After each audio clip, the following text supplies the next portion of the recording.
So it is being announced that the Chinese and Russians, who are just part of this global government, are demanding that the American people turn all their guns in.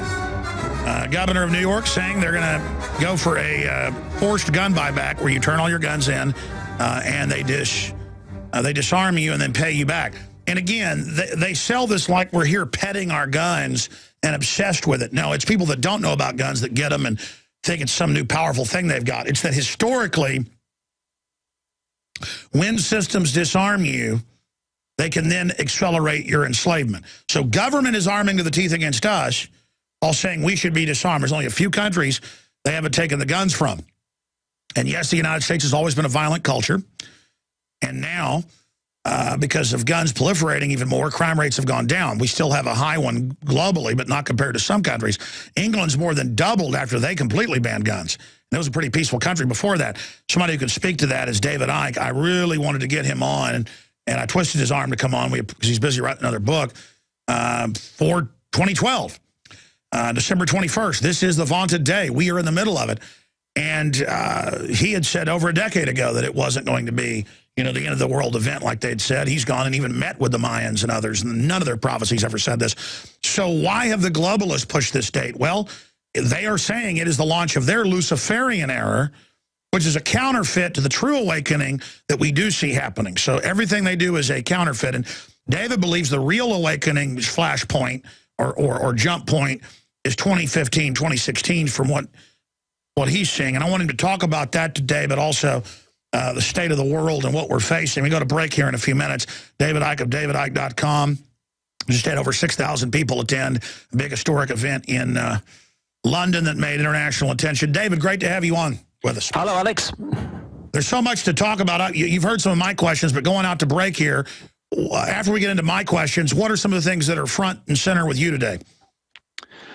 Well, I just think we're heading, Alex, to a point in the new year in 2013 when so many things are going to come together. We have a president now in a second term. He has no other election to win. We have this fiscal cliff, as they're talking about, and this obvious agenda to push on down the road of the Hunger Games.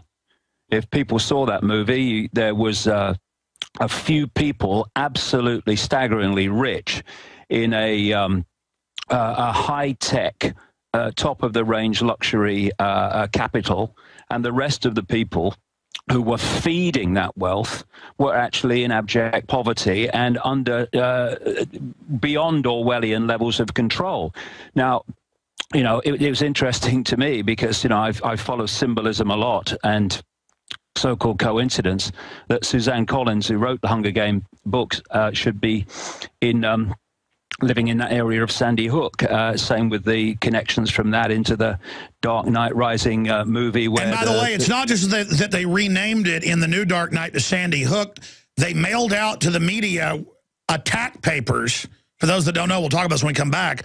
Attack papers, orders from Bain of strike points. And in the last one, that area named Sandy Hook was named Hinckley, the shooter of Reagan.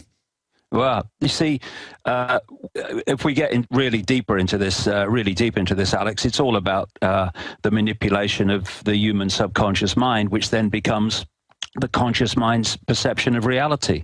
I want to ask you that when we come back, because I don't want you to waste any of this now and then get cut off, David. But absolutely, they do put things in movies like Fox showed the World Trade Centers attacked by a jet hijacked by the government that used a drill to make NORAD stand down to blame the Afghans, the exact 9/11 scenario 6 months before. I want to ask you, David, from your deep research, why they do this. David Icke, straight ahead, davidicke.com. And we'll also talk about his new book that's out, but also the next one coming out.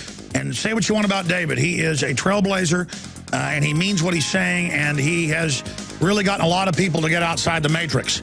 And for that, we're eternally grateful to David Icke.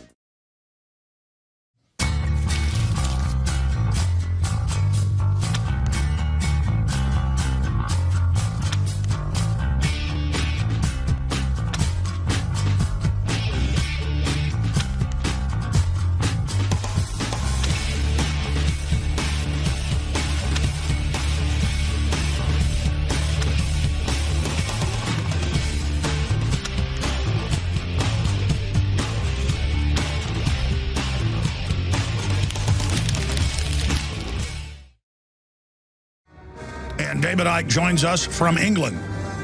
He is a former champion goalie, BBC TV and sports national host, head of the Green Party, and now known as one of the, quote, biggest conspiracy theorists. Well, there's David Icke and myself. I mean, that's who people will talk about. And then there's, I mean, kind of, when it comes to radio, people like George Norrie. But, I mean, who are the mountains of, quote, conspiracy? There's only 3 or 4 people out there. And that's why it's important that those of us that are trying to get people to expand their horizons, to expand their awareness of what's going on in this universe outside the globalist artificial box or matrix, that's why it's important that we work together and not be divided. And that's why it's so important that we support the work that David Icke is doing, because the fruits of his work are only good. And, of course, Christ was quoted as saying, you judge a tree by its fruits. And David joins us now. David, first off, because obviously 2012 is more than half over in many time zones in the world. Thankfully, within 12 hours or so, it will be completely gone. What was behind, from your view, this hype put out by known Illuminati people like Terence McKenna and countless others in the 70s that this would be this New Age or Luciferian time? And then how was that picked up by the media and made to be a doomsday scenario? Your view on that. And then I want to shift gears into Obama, the guns, but also the subconscious programming going on with people in a trance, and your research on how we can unlock people from the trance. Again, David Icke, thank you for joining us. Okay, Alex. Well, I picked this Mayan 2012 story up a long time ago. I was doing a lot of traveling in America, and in the early days when I came to America in the 1990s, the early mid-1990s, the only people that would put me on, and that was in the smallest room at the end of the day, were like these whole life expos and stuff like that, and New Age type stuff. And so I picked up the story there because there's 2 strands of this Mayan myth. One is that today is the end of the world. Well, we keep having ends of the world. And ends of the world, you know, they have many connotations in the subconscious. You know, one is about life being finite. One is about being little me and having no control over events. And, you know, just being a pawn in the game with no power over it. Oh, will the end of the world come? And, you know, everything else has got control except little me. And the other part of the other strand of the 2012 myth was that there was going to be some grand awakening on this day or around this day, which is closer to the way that I see things. But I just don't see a single day, and I don't see a single year. I think it's a progression. And since I started talking about this in 1990, 91, quite demonstrably, there has been a global awakening. It's not as big as we'd like it to be, because we always like it to be greater. But I was talking to someone last night. I mean, when I think of what I was dealing with in the early 1990s, mid-1990s, even late 1990s, in terms of public interest, public derision, public dismissal, and then you look at what you've got now, it's dreamland. I mean, we need to not get too caught in the, you know, the frustration that it's not greater, and lose the fact that how far we have come in this period in terms of awakening people to another view of self and the world and world events on a scale that is unprecedented. So that's a good thing. But this whole idea of an awakening on a day or in a short period of time, I think it's always been a myth. And one of the things that happens when you create something into the so-called future, which is when it's all going to happen, and it's a kind of a New Age equivalent, Alex, of waiting for the cavalry to come, because it's always, well, someone's going to come. I keep seeing this stuff about, you know, nice secret societies and the Far East and military groups in America that leave it to them. They've got it sorted. It's all holding position. Don't do anything. You don't need to, because it's all going to be sorted out for you. Yeah, the White Knights, the Nasera group. I've been hearing that for 20 years, 17 years on air. And the globalists, Brzezinski and others, they are saying that there's a huge awakening and the globalists are in trouble, even in their internal documents. And so they want people, you know, to basically believe that they're powerless. But when we see this giant buildup of police state control That is the system desperately trying to get humanity back on the reservation. Yes, I've been saying this for years, Alex, that, you know, the prime reason for this massive imposition and escalation of the Orwellian state globally, it seems to be that they're trying to get more and more power. And of course, on one level they are, but it's more, as I've seen it and I've experienced it over the years, it's more an effort to hold on to the power they've already got.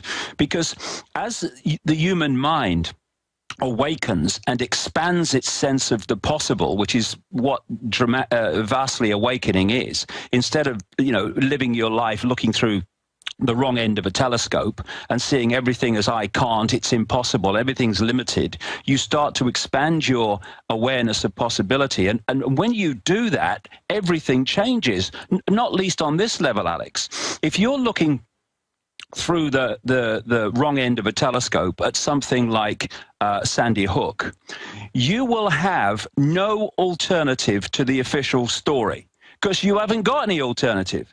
If you expand your mind and you expand your awareness to the technique of problem reaction solution, of creating a problem to offer a solution to it, i.e. what's happening now with the attack on gun ownership, then you do have an alternative to the lie, and suddenly the lie is under challenge. And let me just bring in one piece of evidence. We have a government and governments caught staging all these other assassinations and killings and Operation Gladio, hundreds of mass shootings and bombings in Europe to take liberties. They've done this before. They passed the 68 Gun Control Act on the backs of RFK, JFK, and MLK, which it's all come out in court, were murdered by elements of the government. The congressional hearings certified Kennedy was a conspiracy, but the mainstream media never reports that.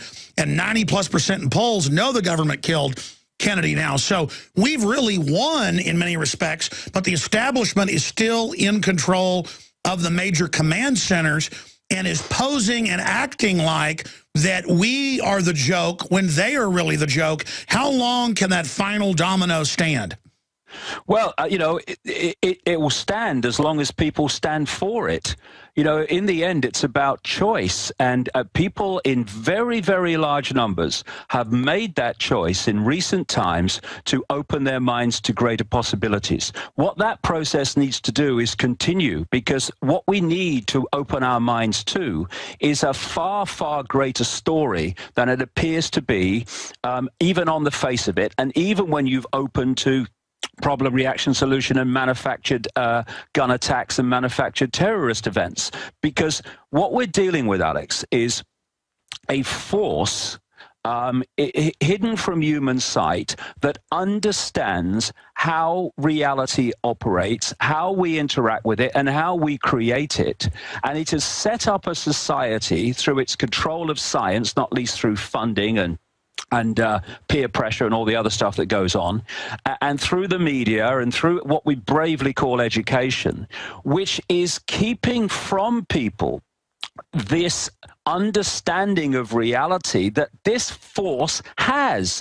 Thus, if you know how reality works and know how you can manipulate people to perceive the reality you want, and you keep that knowledge from the population, the target population, you're going to have the target population laughing, ridiculing, and dismissing people who stand up and say, this is how reality works and this is what the game is. Let me just explain this in terms of, and this will bring in lots of things, Alex. The Mayan stuff, it will bring in why they put stuff in Hollywood movies and television programs ahead of what they're seeking to create. You know, the reality that we're experiencing every day, people listening to this show now, is so not like we appear to be experiencing it. You stand and look into the night sky, and you'll see all those lights, all those planets and stars, and they talk about billions of light years and all this vast distance. What you are seeing exists in that form only in a few cubic centimeters at the back of your brain, where the brain decodes information in electrical form from or in to a illusory physical reality, which is actually holographic. So if you want to bring down this whole conspiracy, Alex, to its real bottom line, it is about what controls those few centimeters at the back of your brain. Because if they do, by programming your sense of reality, you will perceive and thus manifest in our individual and collective experience what they have programmed us to decode and manifest. Exactly. They've proven that humans are builders, designers, creators, so they simply program us to then manufacture what they want. Yes, and this goes much deeper than that for reasons that I'm going to come to, because this is a very, very interesting and vital area of information that we've got into here. And when you expand your mind and you go beyond mind into what I call consciousness, the greater sense of awareness, you are increasing every time you do that your power to control those few centimeters of the brain that are creating visual reality. And therefore, the programming gets harder and harder and harder to impose itself. No, exactly. And then your mind starts to truly open up, and it is incredible, ladies and gentlemen. Stay with us.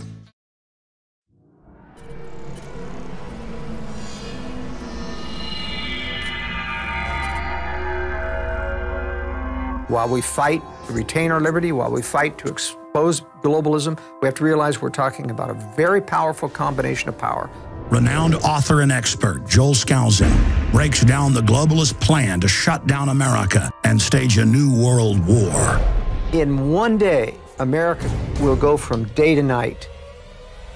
And if you haven't prepared in advance, there's not enough time to prepare in 24 hours, even if you saw it that early. Coming to the InfoWar in November is our new documentary film presentation.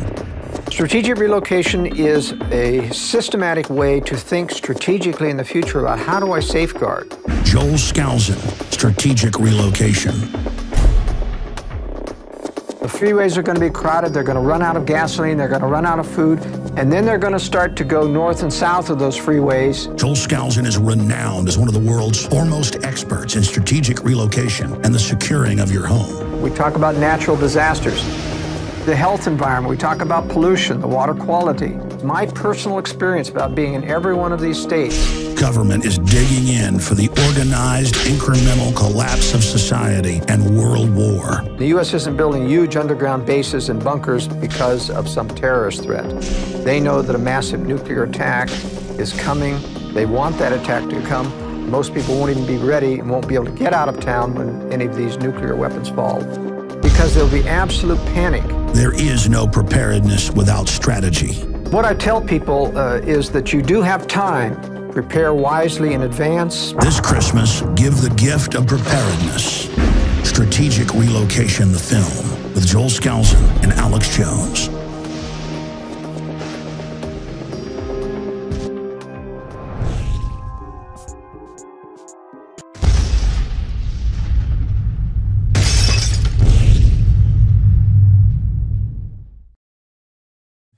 I am your host, Alex Jones. David, shifting gears out of the brain and how the globalists are programming things, and the globalists themselves believe they're getting, spiritual influence to do this, regardless of whether that's true or not. They believe it, and so it's not kooky. Whenever for 20 years you've been pointing this out, and more of it is being revealed. But expanding on this, you've been saying, I've been saying, clearly it's there. They're moving with using Al-Qaeda to attack countries while saying give our rights up or Al-Qaeda will kill us. Never before has their propaganda gotten thinner and more obvious, even for people that are not even very conscious. And is that being done on purpose? Why are they getting so sloppy? It's not just you and I and millions of others that are already awake that are seeing this. It's more and more people. I mean, I'm seeing the globalists move forward of their own inertia like a juggernaut, but they're on fire. They're burning down at the same time. And moving ahead saying, we don't want your guns, we're just going to confiscate them. They're actually in the news saying that. I mean, they're moving forward with forced inoculations. They're moving forward. What's happening? Well, you see, I've been saying for years, there's a kind of a race on, if you like. They've been aware that this awakening was coming, and therefore they've been preparing for it. And what we're seeing now is a race between them locking everything down to the point where there's no margin. See, this is why they want microchips. It's in the end, Alex, that those few centimeters at the back of the brain are the key. Because the microchipping is about the external, and many other things too, but it's about the external manipulation of a sense of reality. And sense of reality becomes created reality in that by the brain. And so they're feeding us stuff in Hollywood movies, because, which is, I mean, people say, and it's a good question, you know, if you don't realize how this works, why are they telling us what they want and what's coming in Hollywood movies? Surely they don't want us to know, but they do. They do, because the more that they're feeding that information into the subconscious mind, the more that is becoming the future reality of the subconscious mind, which then becomes the manifest reality of the conscious mind. This is what it's like putting information into a computer and then pressing enter and it comes up on the screen. How is it going for them, though? Because the predictive programming of, you know, every children's cartoon, Star Trek 35 years ago, being about a global, international, UN government, all of that preparation where the future's a dystopia where you have chips in your brain and you're not allowed to have children. And then that's what they then start building. Clearly, that's what Brave New World's all about. Huxley said that was there to condition us, and he was one of the insiders, as you know. How is it going for them?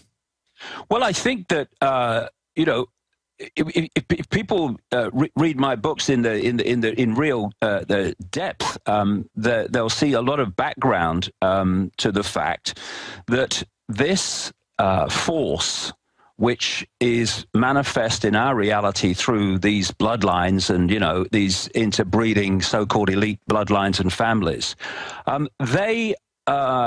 we do not depend upon them.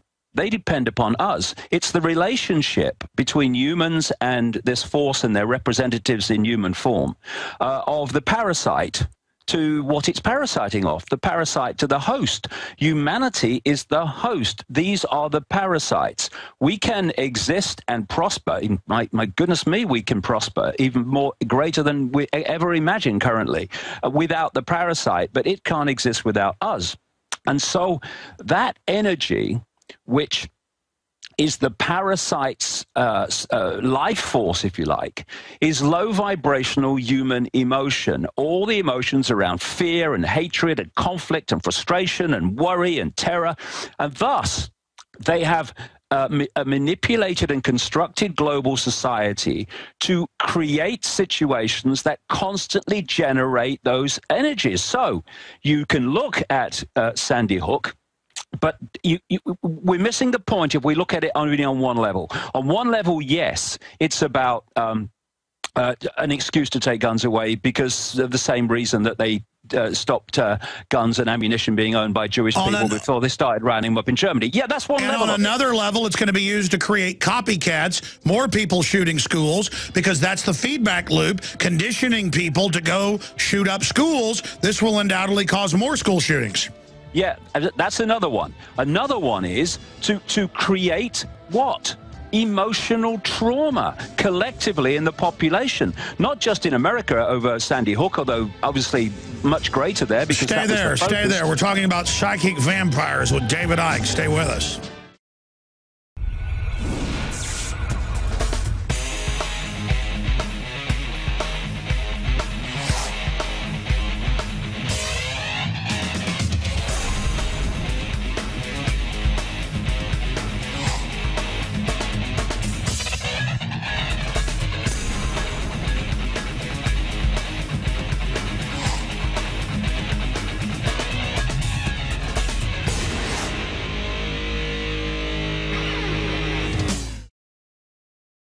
I don't cover this a lot, but I have definitely seen it over the years, that there were dozens and dozens and dozens, I was going to say hundreds, probably were hundreds, of different shows and FBI training manuals and other things where they talked about planes flying into the World Trade Center. And then Bush came out and said no one had ever heard of such a plan.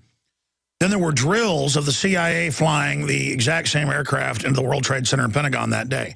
That was in the back of the paper. Yeah, I mean, that's mainstream news. I made films on the subject showing the news articles and clips. We know there was a NORAD stand down. Well, 6 months before, on Fox Entertainment Television, the spinoff of the X-Files, The Lone Gunman, with Dean Haglund and others, who's been in studio here many times, 5, 6 times, over the years, after that event, the government hijacks a jet by remote control, claiming Arab terrorists are on it, to fly it in the World Trade Center. They use an anti-terrorism drill as the cover for the attack inside government, in case other parts of the government find out. That's how real terror attacks are bootlegged. To attack the World Trade Center, to then blame it on Afghanistan and invade.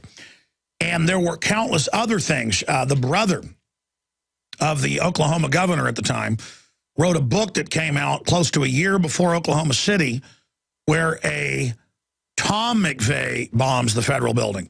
And then it starts a huge roundup of right-wingers. This is the kind of stuff that just happens over and over again. And I know throughout history, the establishment likes to leave calling cards so they can brag to each other. That's kind of the surface. But Anton LaVey, I studied The Globalist. I studied some of what Aleister Crowley wrote. But I went back to stuff for 1,000 years old, 500 years old, Jewish mysticism, Babylonian mysticism, and looked, and it's all the same thing. And they believe, they call it lesser magic. That's what David Icke's talking about. If you do it's what voodoo is, a model of somebody, and then you stab it, and then it makes them actually get hurt. And whether it's real or not, I don't believe in stuff like that, that it's actually the doll doing it. Something spiritual is happening, or something in a plane we don't understand, to put it, say, in layman's terms. You know, they know 6 senses there. It's been scientifically proven. They know birds and things know days before a hurricane even forms or an earthquake. They have these cells in their brains that pick up magnetic information. They've proven humans have these. They know birds follow these magnetic lines. Well, then you find out all these cultures built temples on these lines. So the ancients know what we've now been hidden. And if Anton LaVey talks about it, doesn't matter even if you don't believe in magic, this stuff still works. Well, whatever the case is, whether it does or doesn't, they believe in it. So this is why, and I said Dark Knight Rises, I said it's going to cause mass shootings and stuff. I said that on air, on record, because I could see the programming just watching it. And then how they leaked the thing where Bain says the fire goes up and all that. I said this is calling for a revolution of violence to disarm us. Now, Bain and Adon Salazar wrote an article about this. The company that put it out, and we're going to David, since he brings it up, I want to back him up here, sent out to key media and people a scroll that looks hand-drawn on the outside with orders from Bain to strike certain areas. And the strike point is Sandy Hook in fictional Gotham. Now, the same map was in the last one as a strike point, but the same area that was Sandy Hook was called Hinckley. And we're all freaked out because now we're finding there's names of lone assassins and things all over this. Now, that could be a coincidence, but when it's then the actual new assassin that happens, something really is going on here. Now, coincidence, yeah, 1 in a billion, 1 in a trillion. It's like they ran a drill of the exact same bus and exact same trains being bombed on the exact same time. Look this up. It's on BBC News on 7/7. Now, David, I'm going to shut up. You've got the floor on this subject. Then I want to get to some calls and some other issues. Well, voodoo is very straightforward, and all this stuff is very straightforward. When you create a hologram in a studio, the information that creates the apparently three-dimensional form is in a waveform. And when you look at it, it looks like a fingerprint. It's just wavy lines. But you fire a laser at the wavy lines, and suddenly, and apparently, the best of them anyway, an apparently solid three-dimensional form appears miraculously in front of you. And, we've seen holographics is being used more and more in stage shows and conferences and all this stuff, and on television. And so if you can get to the waveform level of everything, let's keep it simple and say, keep it simple, the electromagnetic field of everything, then you get through to the holographic projection. Therefore, voodoo is focusing the mind. The doll doesn't do anything. The doll is simply a focus of attention that represents the target. And by focusing attention on the doll, and what you're doing is you're focusing attention on the electrical magnetic field of the doll, you can connect that frequency-wise, vibrational-wise, to your target. They become, in effect, one field. So what you do to the doll then gets transferred to the target through the electromagnetic field. This is how it's done. And this is the level of awareness of reality that those behind those that we see as obvious orchestrators of this stuff, they're still artisans and oil rags if you can actually see them. That's what they are doing. And so the more that they can affect that field in terms of your emotional state, your perception state. See, with Sandy Hook, very, very quickly, one of the other expressions of this is that virtually every parent, after that happened, when they leave their children at school the next day, or the next day, and the next day, they're thinking, well, I see them again. Now, of course, on a statistical chance alone, I mean, it's so minute, it's unbelievable. But it's so big in their psyche and in their emotional traumatic reaction that it becomes a question of, will I see them again? And that is anxiety, which is constantly being generated into the field. A war, a pepper bombing a city is a massive injection of this emotional fear, anxiety, terror that these people feed off. And to answer a question earlier, Alex, you know, how is it going for them? Imagine that to eat, to have sustenance, to survive, you had to have a target population or a target person acting in certain ways. Because if they don't, food source is finished. Well, that's a certain kind of panic. And when you start to see people in greater and greater numbers starting to awaken and act in ways that are denying that food source and are starting to see how it works, then that anxiety is increased and increased and increased. And what I'm seeing with this massive push from all directions, plus the fact that it's being done with almost so little cover now, that to me is absolute blind bloody panic. And therefore we need to keep the pressure on when they come to us and start trying to demonize us for standing up for things that they don't want. We just have to stand firm, because in the end, and this is what is being shown to be done, if we don't stand down and we keep putting this information out, the information is so powerful in its effect in the end. Why? Because it's true. And well, I've seen this. I agree. I've seen this a million times when you're dealing with bad police. Not all police. They're trying to twist them, though. A lot of police are resisting it. When you're scared of government people, they feed and get more wound up and more crazy. When you laugh at them genuinely from a place of no fear or talk to them like they're children, they absolutely run. They don't know what to do. Because they are in a mode, even those that are totally unaware, they're just a certain personality type, which the authorities love to recruit. They are a computer program, Alex. They're software. And a computer program reacts to programming. So its programming is, I have a uniform on, people are intimidated by me. I must be respected and obeyed because of what I am. And when you laugh in their face, because they're little boys in short trousers, really, you see these TSA people, you know, take your uniform off, mate. Where's your power? You know, your power's in your uniform, it's not in you. You know, go and get another job. Where's your power? Gone. It's in the uniform, which is just an extension of the state. It's like a uniform is like another electromagnetic field they put on themselves, and suddenly, oh, they're powerful now. Take it off. It's gone. No, it is. It's all symbolism. It's all cloaks. I mean, they've done all the psychological studies where you put someone in a different outfit, they behave like the outfit.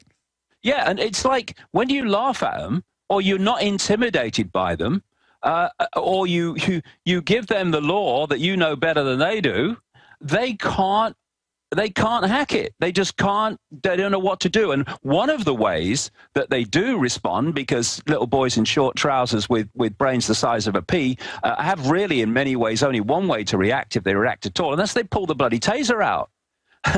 Because, you know, their perceived omnipotence and power is being challenged. No, this is why when you see extreme versions of these people, they'll pull someone over, a driver, and all the driver will say is, well, quote me the law that says you can do this. And out comes the taser and the guy's on the floor.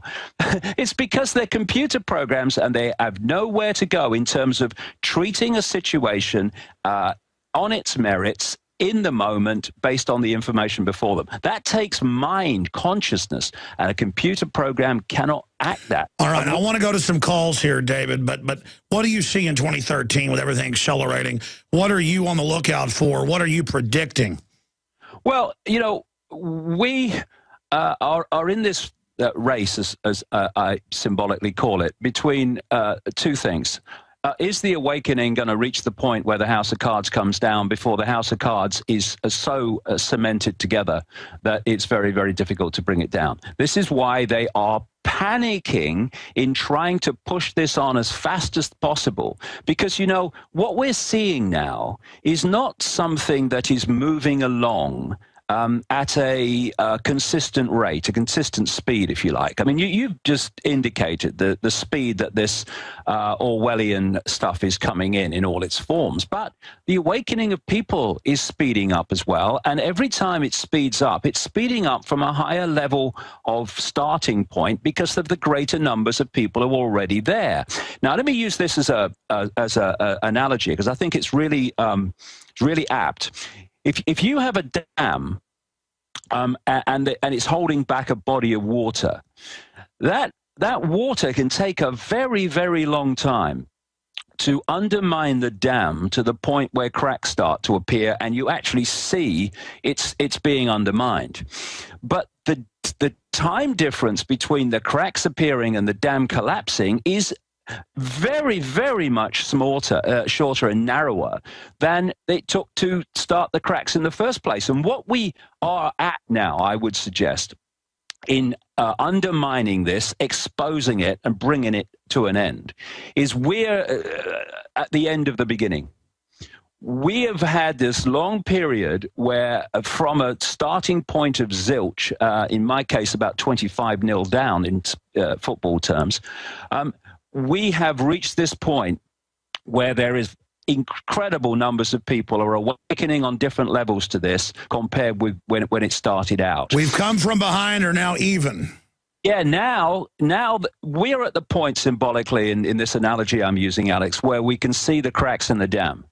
Now we need to push on and not think that it's going to take the same period again that we've been through to have the same effect. No, the effect is going to get quicker and quicker and quicker in shorter amounts of time. And everyone can feel it and see it. Here's the problem. The empire is going to strike back. So how do we attack even stronger with the truth to overshoot their next attack so that we jump to the point that's not within their next target grid? How do we out-jump them? Well, we become conscious. We move our point of, I mean, this may sound trite. Couldn't care less, because it's actually true. If we get caught in hating these people, if we get caught in physically, violently fighting them, then we are playing in their stadium. You see, if you want to feed off human emotional energy of violence and fear and terror and what have you, then when what you've done to generate that, let me give you an example, what they've done in Greece to generate that incredible emotional trauma that the Greek people are going through, then it's even better if they react with violence to your endeavors, what you've done to them, because now you've got twice the energy being generated. They don't mind if we fight them as long as it's not in too greater numbers. They don't mind that. It's lunch. But what we need to do is not fight them, not get pulled into their stadium. Oh, no, I agree. They want to start a civil war in the United States between these, quote, security services and the population. And instead, we need to go out with the information and wake up the programs and turn them back into humans. We need to be reaching out aggressively to wake up their minions, because they're victims of the Matrix as well. The thing is, we need not to play in the stadium of violence and stuff that we're talking about, because that's their stadium. That's what they want. We need to play this awakening, transformation out in the stadium in which it's actually coming from, which is human perception of reality. And this is why it's so important when we put this information out about what the plan is and what the agenda is that they want to introduce, that we do never give the impression that it's a done deal and it's going to happen. It's just information to alert people to what's wanted so we can stop what's wanted happening. And we have the power to do that. I mean, no, I agree, but we have to wake them up to the 3 senses level of manipulation first, so they know it's a lie, so we can then show them the next phase of what is the truth. But that's why throughout my time of doing this, in my books and talks and whenever I've talked about it, I've also always done the both, because I think one without the other is an imbalance. You know, if we don't do it, this is why, you know, people, oh, don't talk to me about the conspiracy, it's negative. No. Understanding, knowledge is never negative. Ignorance is negative, and that's not about ignoring or not wanting to hear negative stuff. That's about escapism from what's really going on. All right, we've only got 2 short segments left with David. We're going to take your phone call straight ahead. Alex Jones here with a very important announcement for truth seekers. We've carried a lot of amazing films and books over the years on the online video bookstore at Infowars.com. And out of all the titles we've carried, one stands out because it is just so chillingly convincing. And that's Dreams from My Real Father by Joel Gilbert, available at Infowars.com. This film exposes the fraud that Obama is like nothing I've seen. If you want to know who Obama's real daddy is, this is the film for you. Don't forget, your purchase supports our broadcast and our growing media network. You'll also find at InfoWarsShop.com None Dare Call It Conspiracy by Gary Allen, the book that woke me up. We're also carrying Behind the Green Mask, UN Agenda 21 by Rosa Corey. This book is coffin nails to the globalist takeover. The Greater Good, the most professional and up-to-date film I've ever seen exposing the scourge that is vaccines. These titles and a lot more are all available at InfoWarsShop.com. Joining us from England, David Icke joins us, and here we are on this globe spinning through space. It's supposedly the end of the world right now, but it's not. Again, they will always want you to think it's the end of the world. They mean the end of the world for you, the end of the world for you controlling your own destiny or believing you can affect the world around you. The social engineers want you to sit down and just implode. I want to take some of these calls that are holding for David Icke. But David, you said you have a quote for us. Yeah, just one thing I quickly wanted to say, Alex. When I was just before the break, I was talking about, you know, the spiritual, so-called spiritual stuff, or don't talk about the negative conspiracy. That's an imbalance. But if we talk about only the 5 sense level of the conspiracy and not the deeper levels of the nature of reality from which that 5 sense level can be understood from a much greater understanding, that's an imbalance as well. Now, this is a quote by George Carlin, the great George Carlin, who said this: "Did you ever stop to think about all the people we kill? They're always the people who tell us to live together in harmony and try to love one another. Gandhi, Lincoln, Kennedy, Bobby Kennedy, Medgar Evers, Malcolm X, Martin Luther King, John Lennon. They all said, try to live together peacefully. Bam, right in the head.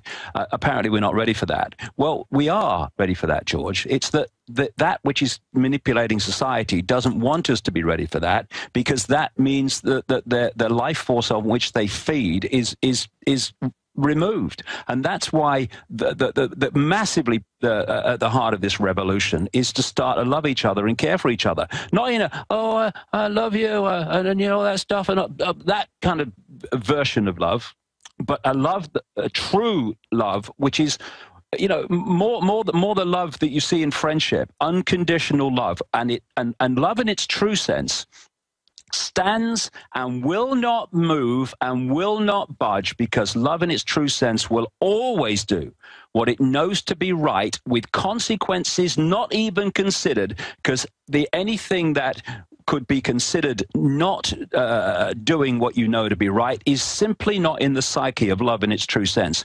This is the power that will bring this down. Well, David, then there's the counterfeit of Obama running drone attacks everywhere, and then he says the answer is love. There's also always the counterfeit as well, where they say, be loving, turn your guns into us, we come in peace.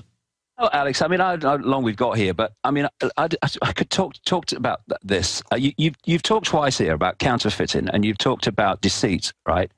Well, you know, there is an area of research that I've been pulling together for some time, and that is common themes. I always find it very compelling when I see very different peoples and very different sources coming to the same conclusions and talking about the same things. And there is a force which is described in precisely the same way by ancient Gnostics, they call them the Archons, by the pre-Islamic Arabians, and Islam picked it up, the jinn. They call them in Central America the flyers. The Christians call them the demons, and so on and so forth. And when you look at what he said about these, let's look at what the Gnostic writings from 2,000 years ago say about these archons, that they are they're energetic beings, but with a mentality that's robot-like and what we would call computer-like. They do not have the ability for what the Gnostics called intentionality, what I will translate as creative imagination. It's like try to get a computer to create something. You can't. You have to put in the information to create through it. It can't do it scratch. And so we humans have creative imagination. Thus, to create the world that they want, which is this Orwellian nightmare, and then some, they have to get us to use our creative imagination to create it. Mainstream news, governors saying, we're just going to make you turn all your guns in and we'll give you money for them. That's Cuomo in New York. I mean, these people are really making their move. And again, they don't need to really convince everybody to turn their guns in. They need to convince us that other people were convinced, so it's somehow okay in a democracy instead of a republic. Now, David's going to stay with us 20 more minutes so we can take your calls, and I appreciate that. He wants to finish the point he was just getting at when I mentioned the term counterfeit. Continue. Yeah. So I'll use the instance of this force that these Gnostic writings from 2,000 years ago called the Archons. But in saying that, this is what is said by these others too. So we have a real common theme here across different religions and different cultures and different times. And let's look at what they say about the Archons.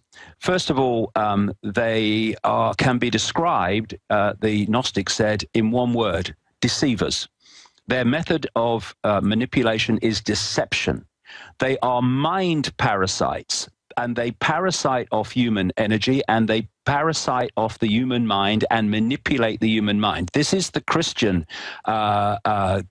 perception of possession, which is true. These things exist. These energetic fields, energetic entities, they lock into people at the electromagnetic field level, and then start dictating through that the perceptions and the behavior of the possessed person. They talk about the Gnostics that the Archons are able to create something that they call HAL, H-A-L, which translates as, wait for it, virtual realities. They have the ability to make people see things that aren't actually there. How do they do that? By manipulating the way that people construct reality in the few cubic centimeters at the back of the brain. That's how. And this is the other thing that has been mentioned already today. And another thing on the real top list of what the Archons do and how they do it is they invert everything. they turn everything on its head. So when Obama talks about love, he's talking about hate. You've got to turn everything they say upside down to see what they're saying. This is why Satanists, who in their rituals are worshipping and interacting with these archontic entities, invert everything. They invert the cross. They invert the pentagram. They're turning women into men and men into non-entities. Everything is turned upside down. Is why this is the force, and these hybrid bloodlines, which is why these families and elite families and bloodlines are so obsessed with bloodline, have a hybrid genetics, i.e. a hybrid energetic field, which is much closer to the energetic field of these archontic entities. And by the way, whether that was true or not, all over their writings, as you know, David, even BBC articles, the elite believe they are a separate species. They say this.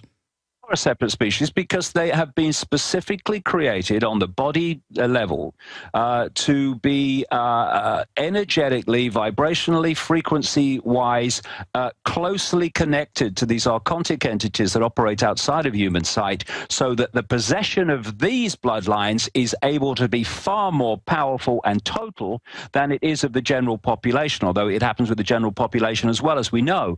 So when you're looking at the Rockefellers and the Rothschilds and the British royal family and all these people, you are looking at these archontic entities incarnated in you. It'd be like if I had a remote control robot, or when they send the Mars rover to Mars, it's being run from Houston. No empathy, they have no conscience, and that they are running this whole society to bring about an end of total human control. And those vast majority of people, because there's, compared with 7 billion, these people, these bloodlines are so few. David, what do you make of the Communist Chinese official government with quotes like, "It is time to have a war against your gun owners. It is time to take all the guns." The Russian media is saying do that. This new UN treaty. I mean, global government is out in the open. And then they have these weirdo, fake liberal, who are just really monstrous eugenicists, talk show hosts come out and say, there's no world government. I mean, we've now reached a point where the government admits in the New York Times they run al-Qaeda to make fathers suicide bomb, or they'll kill their family. And they say, isn't that good? And isn't it good the CIA is torturing people, including children? And then separately, we got to search you, though, because al-Qaeda might be hiding in your pants at the airport. And then they're like, oh, yeah, the communist Chinese own our debt, and they say we've got to turn our guns in. I mean, it really is getting over the top now.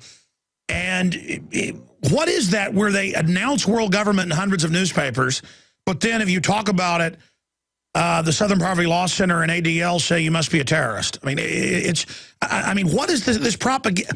This is propaganda I would design, David, to wake people up against me. But instead, it actually works on people. Yeah, there's a few things in there. First of all, there's one thing telling people almost in a subconscious way that, yes, we want world government, because most people don't actually focus on the facts. They get an image of something. But there's another thing on alerting the conscious mind to it.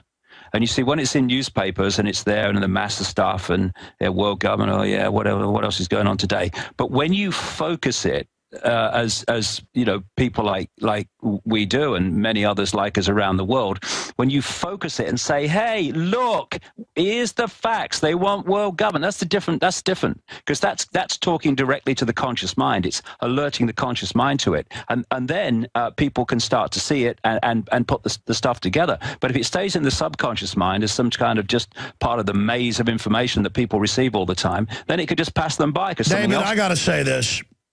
You really are amazing, because there's really no one else I talk to that really gets it. That was my answer, and that's exactly what I know they're doing. They have a background noise of world government. Yeah, we're going to, sterilize you. Yeah, cancer, viruses, and the vaccine. Yeah, they gave 60-something thousand kids polio in India, Bill Gates Foundation. But it's just kind of buried like it's no big deal. They put this incredible stuff in there like it's not a problem. Yeah, the CIA tortures kids in front of their parents. It's to fight the terrorists. Exactly. It's meant to subconsciously just be peppered in there. But when we connect the dots and say this is really bad, they go, oh, you crazy man. There's no world government.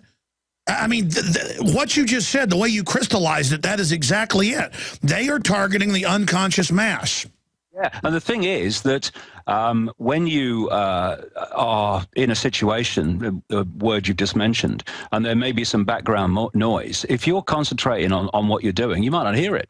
And then suddenly someone will say to you, hey, can you hear that background noise? And you stop and you listen. Oh, yeah. Now, from that moment on, you can't really concentrate because all you can hear is background noise because the conscious mind's been alerted to it. And thus now it's hearing what he couldn't hear before. And this is what this information is doing. And in terms of Russia and China, this is, again, very straightforward. I've just been talking about this archontic force. Which possesses people. This is the force that is, you know, the Christians call demons and all the rest of it, that is behind all this. And it doesn't just possess people in America, in the White House.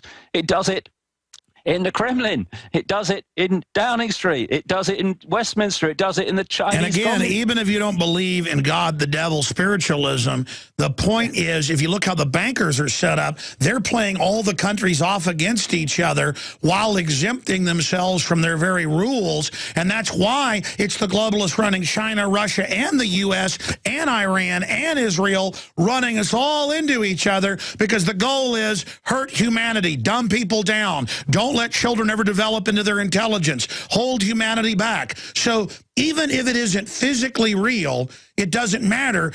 Whatever this dark force is manifesting to destroy and hold back humanity.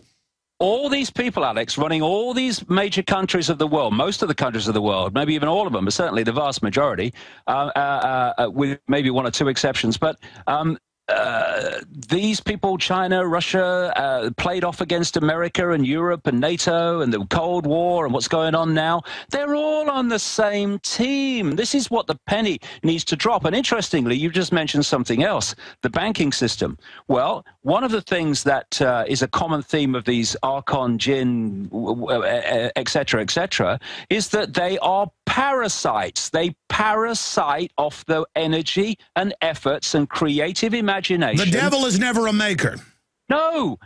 So what have I just described? I've just described the banking system. The banking system creates nothing. It feeds off the creative imagination and energy of the population. That's well, here's an example. Just like you said, it's like YouTube. It doesn't create anything itself. You go make it.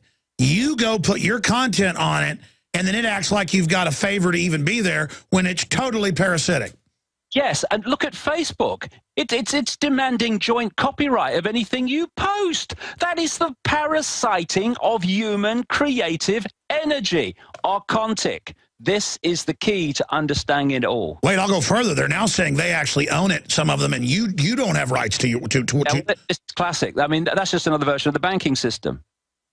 It's unbelievable, David. And again, I remember first reading one of your books like 18 years ago. I think it was your first book. And my cousin, Buckley Hammond, said, you got to read this. This guy knows what's going on. My cousin is just really, really intelligent.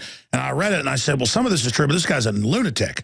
And you know, I said a few things like that 17 years ago on the air, and I've apologized. Doesn't mean none of us are right about everything, but I know that you're really onto something. And because I'm hearing about all this occultism and all this stuff. I mean, when I snuck into Bohemian Grove 12 years ago, I was still so naive. I thought when Channel 4 paid me to sneak in because they were too scared to do it because I'd snuck into some military bases, so they thought, well, you'll sneak into this.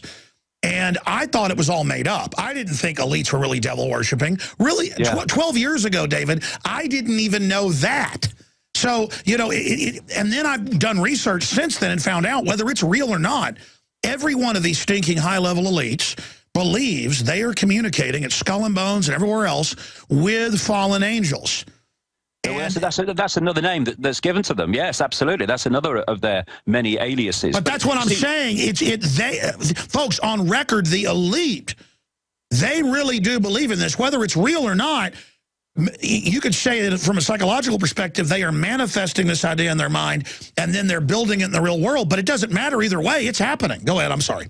Yeah, it is real. It is true. And what they're doing, you see, we talk about the extreme rituals of Satanism, where they directly interact with these entities and they create energetic fields that allow these entities to slip through into our reality. I've talked to endless people around the world who've seen it. But in the secret society rituals, let's take the Freemasons. These rituals are not there just for a laugh. They're there because they create a certain energetic field that allows possession to take place more powerfully. Now, vast majority of people that enter the Freemasons and enter the secret society network at the lower levels have no clue, and they're not consciously part of this. They're not. They might use it for a bit of stuff in, good business and stitching up something in the town or whatever, but they don't know the big picture. But the rituals, do this and do that. Oh, no, it's just ancient rituals. We're just keeping the tradition going and all that stuff. No, the reason they're doing the same rituals now that they were doing thousands of years ago is because the rituals work in doing what the outcome is designed to be, which is to increase the possession of people.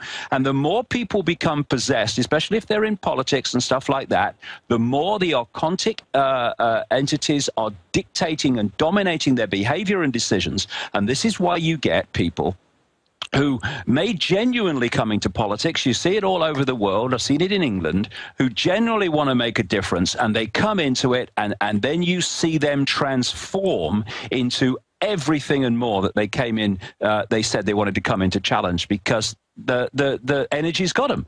And this is what's happening. And this is why these people work as one unit. Pedophilia is about using the pedophile to draw off the life force of the prepubescent child, because these occultic entities want that energy more than anything else. That's why you find pedophilia absolutely rife, along with Satanism, in these elite bloodlines. It's all the same bottom line if you research it.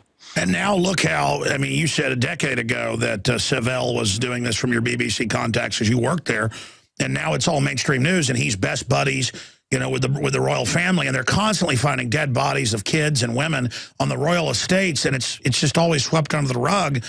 The royal family are practicing Satanists. I don't, apart from knocking on Buckingham Palace and saying it face to face, I couldn't have said it more often in more places in this country. They are practicing Satanists. They are child. What does the Bible say? It says that the royalty of the earth, that the devil's going to give them the power, that's their minions. See, this is it, Alex. Why are they royal families? They talk about having the divine right to rule. What is the divine right to rule from their perspective? It is their genetics. It is DNA. That's why we have a woman who's the head of state and the real power, top of the power structure in this country, who is there only because of her bloodline. And the Eastern establishment families of the United States are the same bloodlines, as are the European aristocracy and their richer and elite and corporate elite. They are the same bloodline. It's just that some wear a crown, and humanity reached a point where they weren't going to have that, or most of them weren't. So they moved from crowns and coronets into dark suits, and that's the only thing that's changed. But they're the same bloodline, and the reason they are called royal bloodlines is because of this hybrid bloodline, which makes them different to the rest of the population genetically, and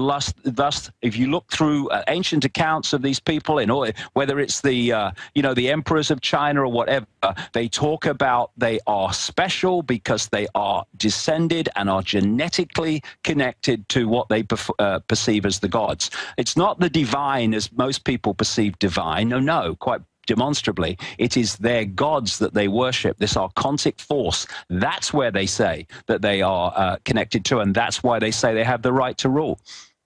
Let's take a few calls here. I'm skipping this network break, and then we're going to come back after David leaves us and cover nothing but news.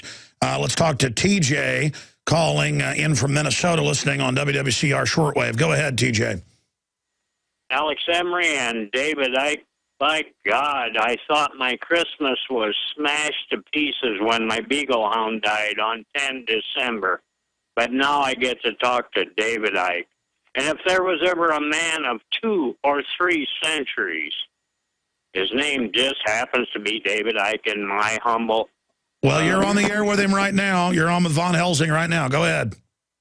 I've only got one of your videos, David. It's the one, your Oxford dissertation. Right. How does David Icke explain flesh and blood over illusion and what is illusory? Because illusion is illusory. And I think you do believe in flesh and blood. We got 3 Englishmen talking here right now. We got a Jones. I'm not going to give you my last name. And Okay. Well, let him answer that question, brother. Sorry about your dog. Dogs are certainly sweet, good little creatures. David, comment on that. Well, on my website is the full event from the Wembley Arena just a few weeks ago. And in the first 2 hours, 2.5 hours of what is a 10.5-hour, 11-hour event, I explain all this stuff in great detail about the nature of reality, because to understand that is then to understand the world. What we live in is not a flesh and blood reality. It appears to be. It's a holographic reality. It's an illusory reality. And this is not just me saying this. If you look at quantum physics, and I'll give you another quick example. I've been saying for a long time now, amazing as it may seem, that actually we living in the equivalent of a virtual reality computer program. And that we are being fed artificial information into the decoding sectors of the mind, the brain, and we are decoding this fake reality. Now, all these years later, a science team at the University of Bonn in Germany has come out and said, we think this is what it is. And they are building a version of the universe to prove it. And what they say that actually when you look at the laws of physics that we believe in, it actually makes sense from those laws of physics that actually we are in some kind of advanced computer program. And so the world is so not like we think it is. And it's so important that while we deal, yes, with the 5 sense level of it, we need to do that. That's what we're interacting with all the time. Sure, we got to jump to other calls. Great points. We got to... From the bigger picture to fully understand it. Well, I mean, just look at the planet. Third rock out from the sun, a tiny, thin atmosphere, about as thin as the skin of an apple, of oxygen that we can even breathe. I mean, we are already in the middle of a fantastic existence, and 7 billion people living on this globe are mainly getting the reality off of an artificial television that can twist and spin things. And if you look at the messages, it's so destructive, so much of it, and it is bent towards negativity and ugliness. And I've always seen it from the perspective to make us weak, because if we see beauty and love and honor, that has been shown to bring us into higher levels of just basic IQ, so that you're then aware of larger horizons.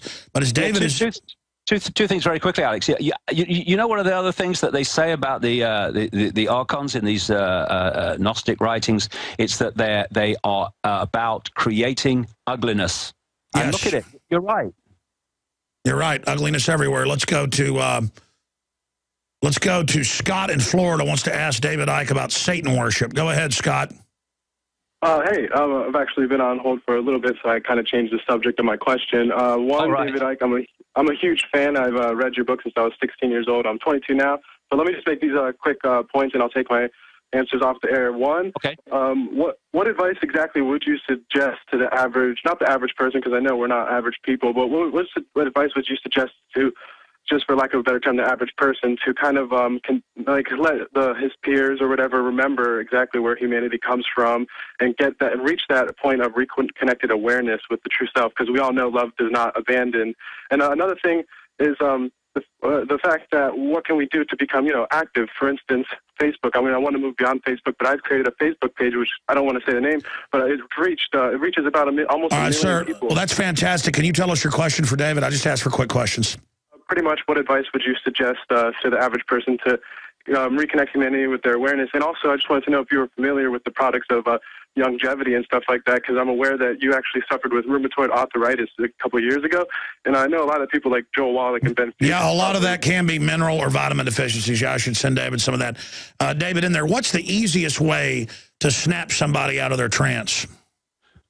Well, it depends on the person, really. I mean, all you can do is put information in front of people in the simplest way, non-aggressively, not trying to convince them, just another version of reality to look at, and then they make of it what they will. It's as simple as that. But from a personal point of view, the key for me is to stop having your point of self-identity as your name, your job, your life history. That's your experience, right? That's your experience for a 70 years and 10 or whatever it is, within a tiny frequency band called visible light. That is not you. That's your experience. You are infinite awareness having that experience. When you move I know this from personal and the experience of many other people. When you move your point of observation of self from I am, Fred Jones to I am infinite awareness having an experience as Fred Jones, you then become in this world in terms of your interacting with it, physically, for want of a word, but you're not of this world in terms of the point of observation. Well, exactly. But to give people everything changes then, Alex. Everything changes. Everything shifts. But to give people something simple. Sure, David. Your sense of personal power absolutely explodes when you do that. Well, and that's the big horizon, just on a basic level. A lot of times when you tell somebody or give somebody some info, they're not going to wake up on the spot. It's like David said, where the dam doesn't even have cracks yet, but it's going to collapse. You've just got to try to wake folks up and move on and not even worry about so much the pre-programming you get back. That's just because they're victimized. They've been programmed. Don't let that get to you. Don't receive that information. Give them your info like they're a patient and move on to the next person. Jay in Florida has a David Icke 2012 question. Got to move quick, brother. Go ahead. I think that last thing, I think as time moves on, more and more people are going to really wake up anyway, because of all the things that are really happening. It's really coming out in the open. But really for David Icke, do you think that this 2012 thing, I see it so much on TV, this 2012 thing, it's so in our faces. They want us to think that the world is ending, or either that or they want you notice they're doing it in concert with the Sandy Hook thing, which has been made a global hysteria. It's the idea, the end of your children being safe. Only government will keep them safe. It's all coordinated. Go ahead, David. Well, yeah, very quickly on the Sandy Hook thing, this is a quick aside, but I think it's an important one. Satanism is actually Saturnism. One of the key things they do is they worship the planet. Actually, it's a dwarf sun called Saturn. And in ancient Rome, they in the period running up to what we call Christmas, they had Saturnalia, which was the worship of their god Saturn, just as the Greeks worship the god Saturn as the god Kronos. And it's in this symbolically obsessed, subconscious manipulation obsessed arena that these people work in. It's absolutely no accident that yesterday NASA released a grotesquely dark image of Saturn, saying it was to celebrate the holiday of 2012, which is what to them it's the Saturnalia holiday of 2012, and of course this period we're moving into, Alex, now, and we're actually moving now towards Christmas, is one of the great Satanism. Of course it is, David Icke, amazing.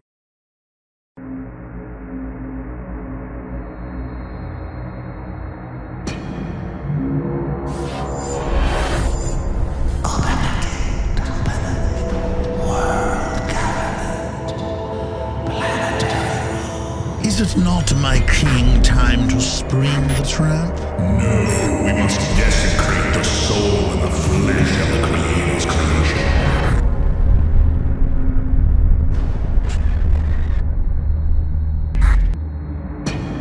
The chain of life broken forever. A monument to our beauty. Finishing up with David Icke and going back to the news on, well, what we predicted coming true. They're announcing that they want to physically confiscate the firearms and pay you back for them. And the NRA is not even really making a big deal out of that. We're in a lot of trouble. But it has to get bad before it gets better. They are really moving in with authoritarianism. We're not going to have roadside proctology exams and let you still have guns. I mean, you know, so many freedoms are already completely gone. They've got to get rid of the rest. And but David, you were finishing up your point. Yes, I saw. Sorry, I was just going to say, I think it'd be nice just quickly, given the subjects we've been talking about, if I made a few very, very quick connections regarding Christmas and one or two other things, that just to show how deep this goes. And all these things are there to program the subconscious without us realizing it. First of all, the god of Saturn in ancient Greece was called Kronos. Kronos is for the word from which we eventually get crown in terms of royalty. The Kronos was depicted as an old man with a long white beard holding a scythe and holding the sands of time, because he was also the Greek god of time. This is why the Kronos, the Saturn god of Greece, is what we call Old Father Time, who's an old man with a long white beard holding a scythe. And the other expression of this is the Grim Reaper, which is the Saturn is the planet, I would say the sun of death, the Grim Reaper holding the scythe. And so you have the long white beard. And so you go to Santa Claus with the long white beard. You go to the way God is depicted with a long white beard sitting on a cloud or whatever, the Charlton Heston version. And then you go to the Matrix, and you go to the person who created the Matrix, who was known in the Matrix as the architect, who had a white beard. And the Freemasons call their God the Grand Architect, and the Gnostics called what they call the Demiurge, the leader, their version of Satan, the devil, the leader of the Archons, they called him the Grand or Great Architect. It's all connected and talking to our subconscious all the time. But the point is this, very important. Once you bring this knowledge to the conscious mind, to the awareness of the conscious mind, it loses its impact. This is why when you show someone a subliminal advertisement and they can't see it, and then you point out where the subliminals are, every time they see that advert from that point on, the subliminals they couldn't see are the first things they see, because the conscious mind's been made aware of them. And that's what we're doing with this information. I hope you have a great holiday, Alex, and it's been great talking to you. Well, I know this. They've certainly taken and laid counterfeits over the entire Bible, and we know that the December 25th is not the date of Christ's birth, any of that. And we know the church steeples are a phallic symbol, all of it. And there we are teaching our children that Santa Claus is real. They arrested a man last month in Canada who was out telling children that, and their parents, that Santa Claus wasn't real. And it just shows that we are all taught to live and believe the myths that the media and the government push and counterfeits, twisted counterfeits, to cover up the truth. David Icke, thank you so much for the time. Great interview, and look forward to speaking to you in the new year and talking about your new book when it comes out. Okay, mate. Thanks very much. Have a good one. You too. There goes David Icke. Powerful interview. And now, a special Christmas message from the Federal Reserve. This Christmas, the Federal Reserve would like to wish all of our slaves a very merry quantitative easing 4. Our current chair, Ben Bernanke, has perfected the art of giving money to foreign banks for many years, as seen in this rare home movie. Ben is currently giving these banks $85 billion per month. Excellent work, Ben. Once again, this is the Federal Reserve wishing you and yours a very merry quantitative easing 4, and we hope to destroy your economy in the new year.